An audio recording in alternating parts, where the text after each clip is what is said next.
Do you desire for him to have all the power in the world? Well, that's simple. I'll simply slaughter everyone else.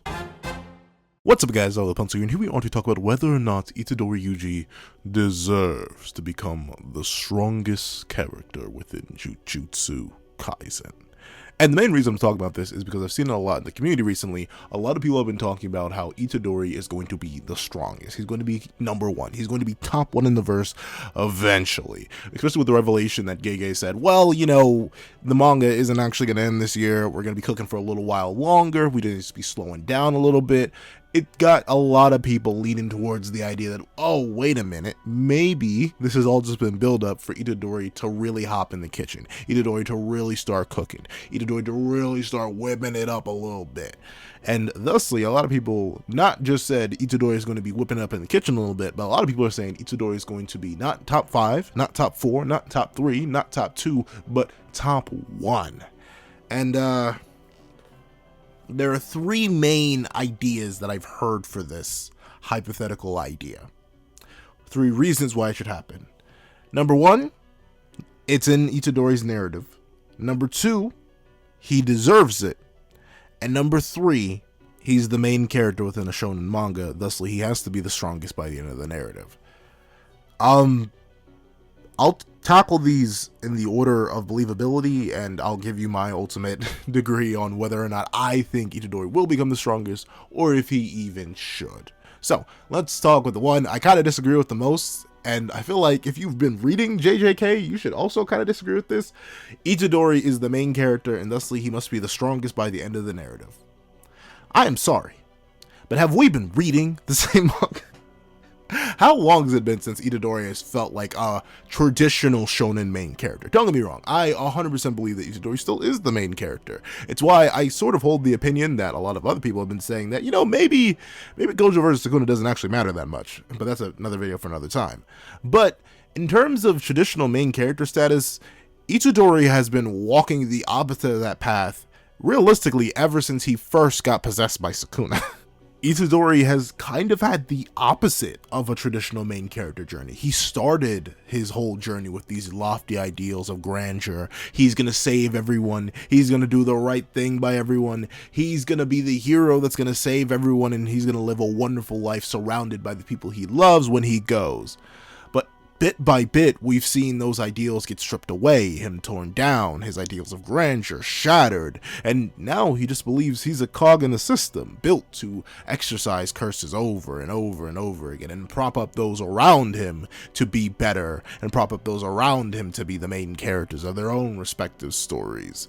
And ultimately, considering that's been Itadori's character journeys all the way up to this point, I don't really think that it would make much sense for Gege to suddenly flip the script and have Itadori suddenly become the mightiest main character to ever main character, or at least the mightiest in his series, simply because he's the main character.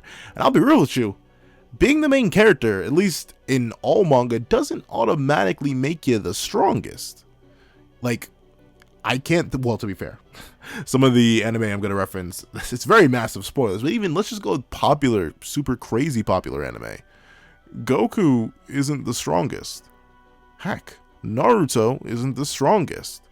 Heck.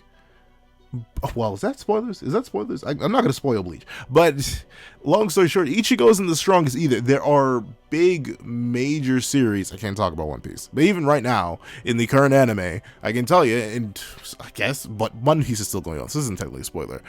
Luffy isn't the current strongest in his manga. These are all big, traditional shonen manga, and all the big 3 and the grandpa of the big 3, or the father, depending on how you want to call it, none of the main characters ended up being the strongest by the end of their respective series.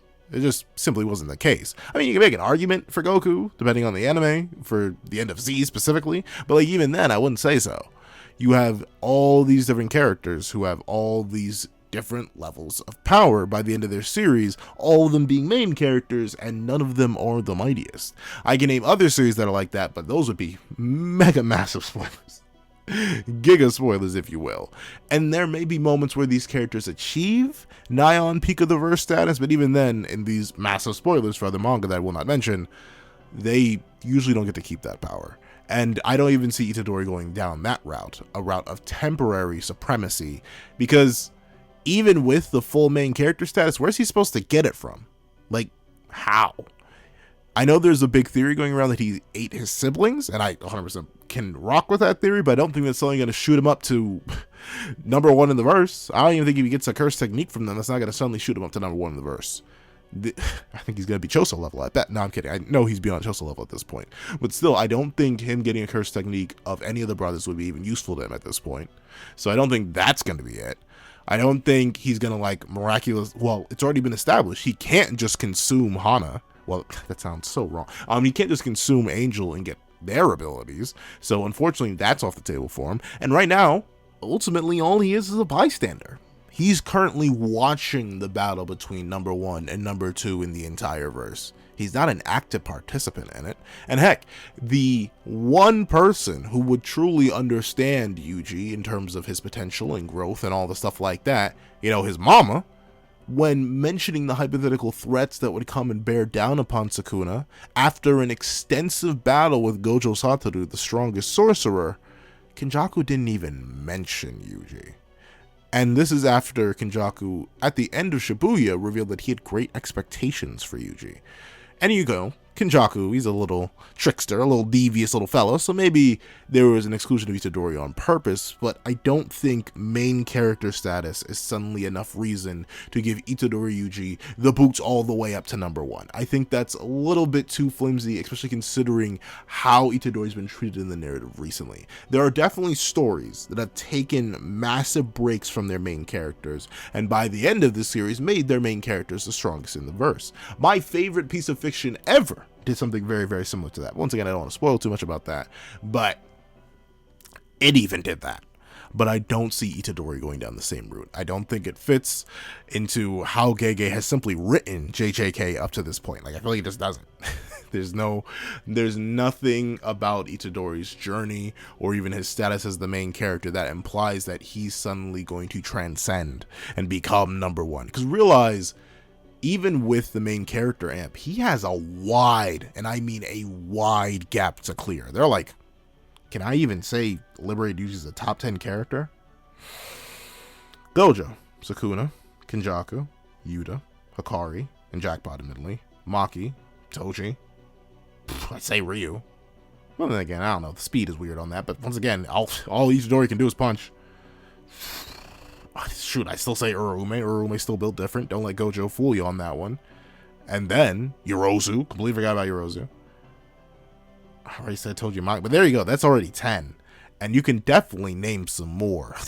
You want to just rip out Maharaga for a second. They're Maharaga too. Essentially, Yuuji right now, going from maybe at best the top 15 character all the way up to number 1. That's a lot of spots from the leap, even with that main character status. And I don't see Gege doing that. However, let's move on to the second major idea. It's in his narrative. And once again, I kind of lightly touched on this earlier. I don't think it is. Like, once again, just looking at it, maybe it's in start of the Yuuji's narrative. It's in, oh, you're going to master Sukuna, you're going to get all his power, you're going to become the greatest thing ever. But we specifically see Gege meticulously break Itadori down bit by bit, piece by piece, to show that that's not it. Itadori's not that guy. Itadori is not meant to be that guy. He is meant to be a vessel and a cog, and he already lost one of those things, so all he can be is a cog now.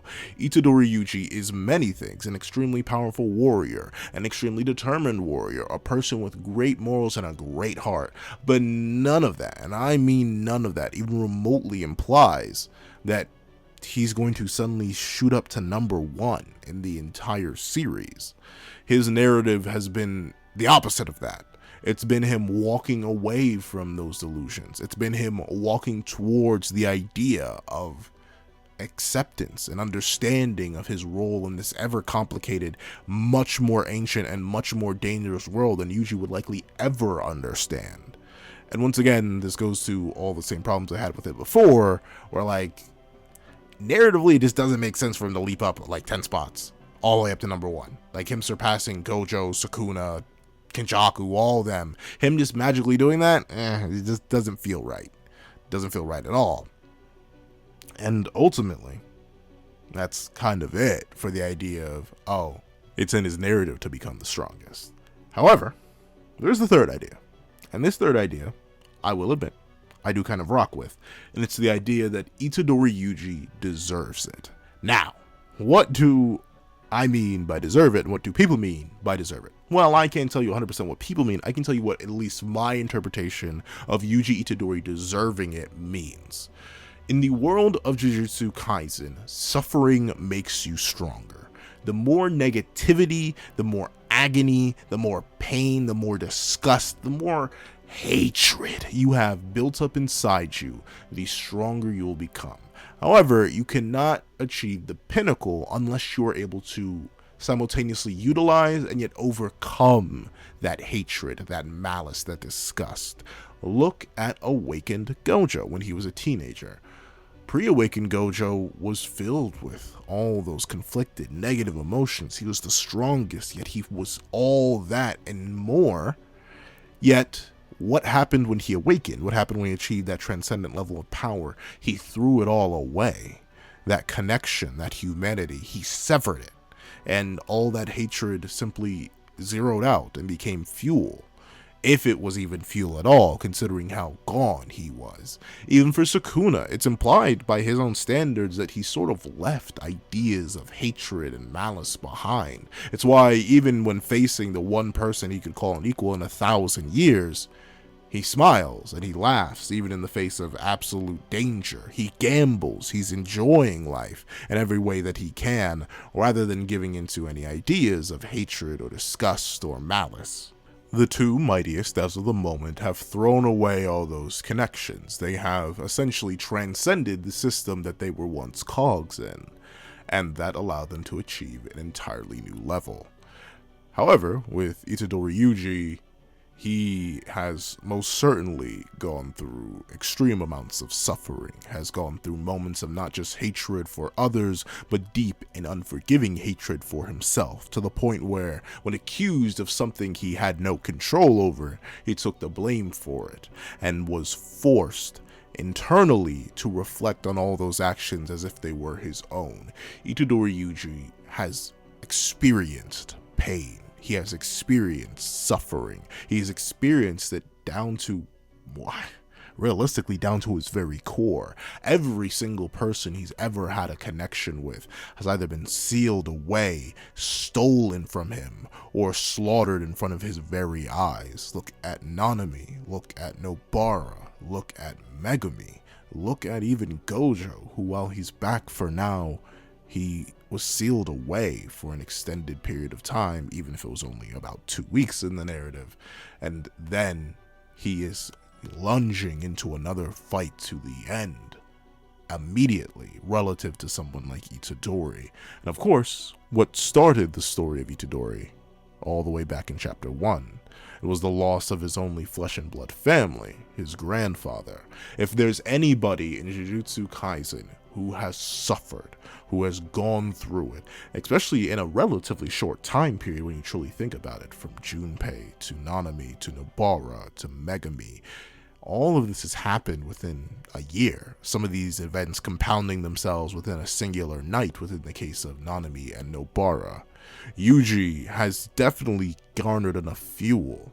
The hatred and malice that must exist inside of him, despite whatever lightheartedness he still has, must be nigh on bottomless when you truly think about it, and realize that it's not just the hatred that he's built up, it's also a truly decisive lack of retribution against the people who have done the wrongs to him the most. Obviously, the biggest one in the early series that took away 3 of his companions was Mahito. Mahito took Junpei from him. Mahito took Nanami from him. Mahito took Nobara from him. That was all Mahito, and before Yuuji could get that beautiful, scrumptious resolution to all that malice, all that hatred stored within his heart, his own mother appeared before him and took that victory from him. He was never, ever able to make up for that and get his revenge and avenge, realistically, all those that were taken from him by Mahito. And then, of course, you have Kenjaku himself, another person who took away Itadori's lifeline, took away Itadori's hope, Itadori's safeguard in Gojo, once again, for only 2 weeks. But still, at the time, after losing 2 people so close to him in Nanami and Nobara, he was meant to maybe, just maybe, gain the slightest bit of retribution against the person who orchestrated the end to everything and everyone he knew, whether it be the status quo of the Jujutsu world or the flesh and blood of his own friends, through allowing Mahito to prosper and grow. But once again, Yuuji has never, and I mean never, even gotten a one-on-one genuine interaction with Kenjaku after their first. He's only lost, and he's still lost on the idea that that's his actual mother, his creator, that has struck against him. And then, of course, we have the big one, the final one, the one that'll haunt Itadori to the end of time. Sukuna. Sukuna is simultaneously the thing that saved Itadori through giving him access to a new life that allowed him to have purpose, but also the one person, the one thing, the one curse that has caused Itadori the deepest, most unforgivable, and boundless amount of suffering to be imagined. Realize everything, and I mean everything, that Itadori has that has massively impacted him is because of Sukuna.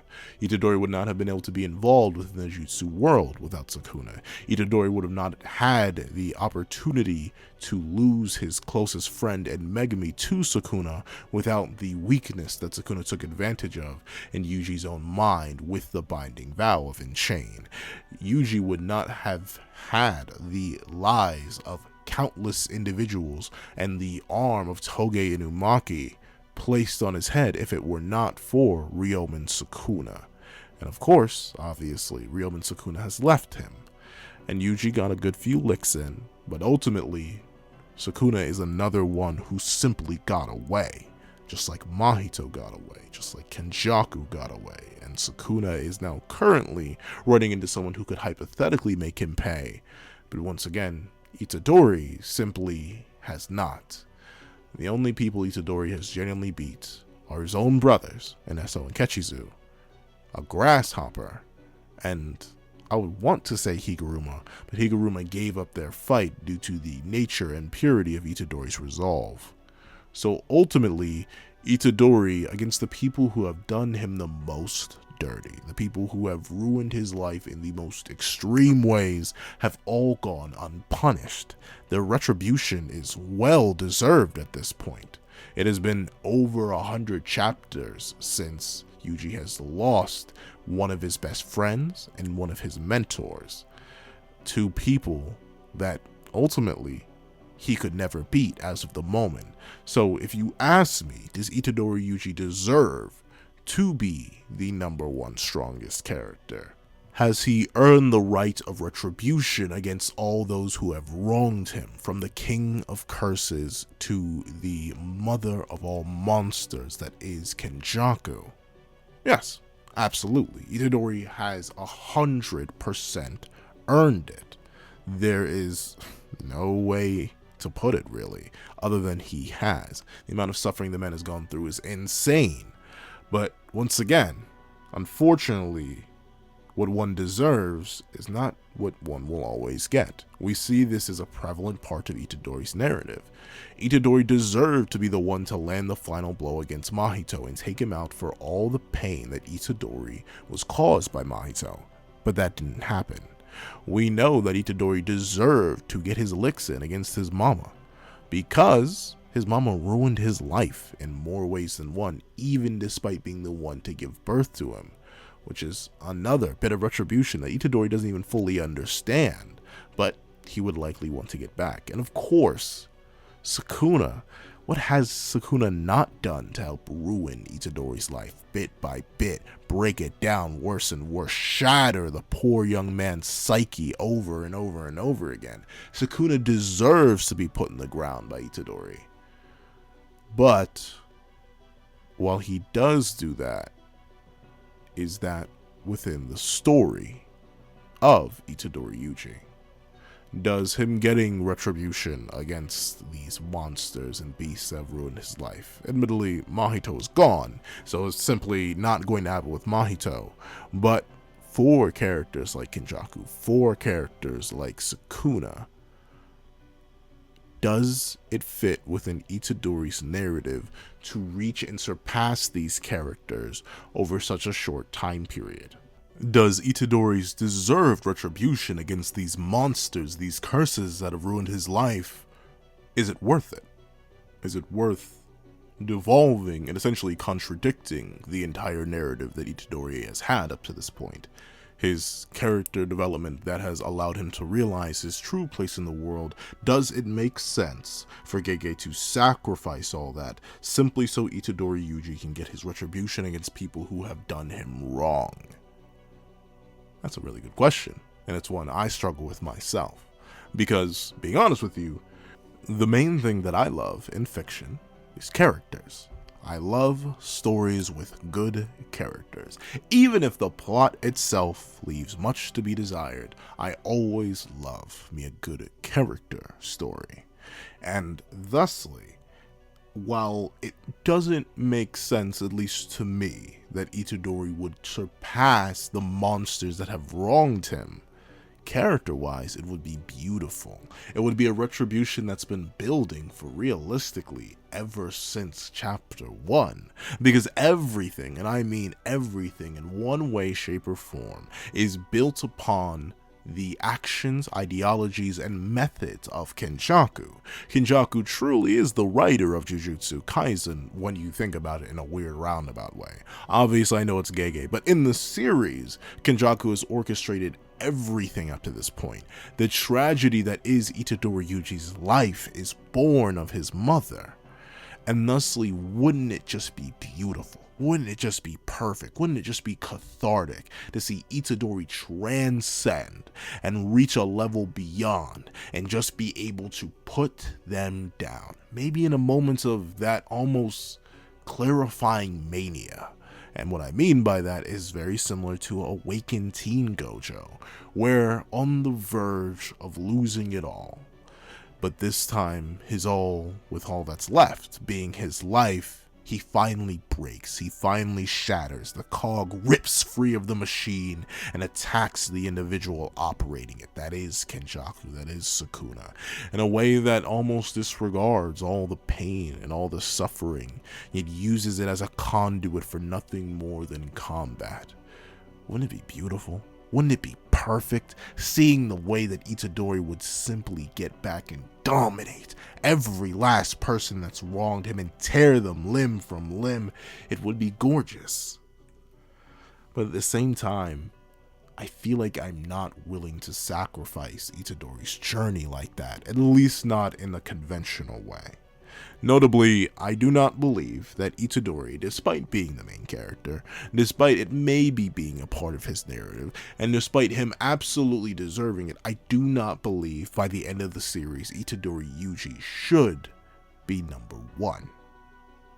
I simply don't. I think it would do a little bit too much damage to the character. There is one way I would 100% accept him being number 1, and it's him literally being the only person left alive. That's the one way I would take it with absolutely no issue. Almost in a tragic way, the one man who was meant to end up getting executed being the only one left alive at the end of it all. But the other way I would accept it. The other way I would accept Itadori getting that retribution without sacrificing his nature, his story, his understanding of himself as a cog, the way that I would accept it is if Itadori developed an ability that would allow him to fight against the strongest, that would allow him to bring it all down to his level, that would allow him to make up for the gap in raw power, the gap in raw speed, the gap in diversity of abilities. If there were a way for Itadori Yuuji to allow him and his opponent to meet in a neutral space where the only thing that matters is not their cursed techniques, not their levels of cursed energy, not their status, but only who can beat who in a simple contest of fists and wits. That is what I believe Itadori Yuuji deserves, and what he would and should get. I don't think Itadori Yuuji should become the mightiest, but I do believe that Itadori Yuuji should develop an ability that allows him to bring the mightiest to him. However, that's what I think. Who do you guys think in the comment section down below? Do you guys think that Itadori should be the strongest despite whatever issues that may have with his narrative? Do you guys have another interpretation of his narrative that would allow for him becoming the strongest to still work out just fine without contradicting anything? Please let me know all that and more in the comment section down below. Thank you guys so much for watching. Remember to like, share, comment, and subscribe, and make sure the notification bell so you do not miss out on any videos that come to the channel. Also, I do have a Patreon down below where you can support me for as low as $1 a month to get things like exclusive videos, early content, and more. You also now become a member of the channel for as low as $3 a month to get the same perks and more. Now, thank you guys so much for watching once again, and I hope you guys have a wonderful day. This is Dagger the Pencil, writing off. I'd like to give a very big thank you to our $3 members, Recliner Plays and Red Wolf 4765. I'd like to give another very big thank you to our $5 patrons, Alex Ice Rose, Art Goon, DemXLND, Midnight Gemlord, Red Wolf 4765, and Sean. I'd like to give another very big thank you to our $10 patrons, iDemokami, Joaquin, and Ravi Uchiha. I'd like to give another gargantuan thank you to our $25 member, Alex Ice Rose.